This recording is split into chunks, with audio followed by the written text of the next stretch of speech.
Meantime, large protests also being held here in California, despite abortion being protected by state law. Hundreds of protesters gathering in Los Angeles and in San Francisco to protest the Supreme Court's decision. And in Sacramento, a much different scene than other California cities. The state capitol, pretty quiet tonight. And that's where CBS 13's Madison Keevy is live for us tonight with the personal takes from women in Sacramento. Madison.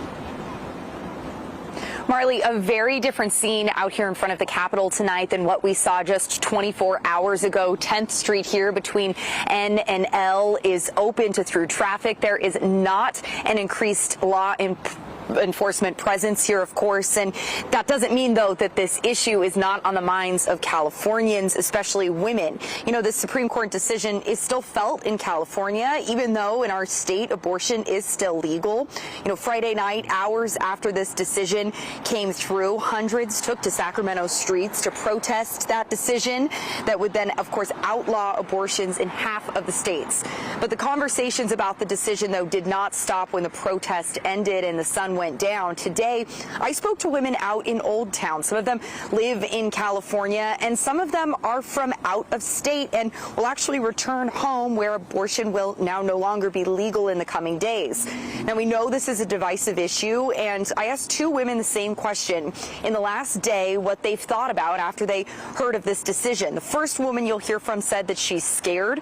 The second woman told us that she believes women should choose, but that the states should ultimately set laws on things like abortion.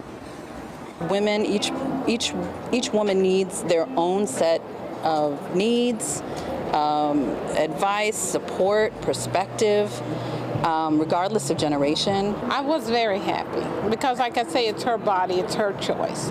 Because half the time the men are not going to be there to support her or to support their child.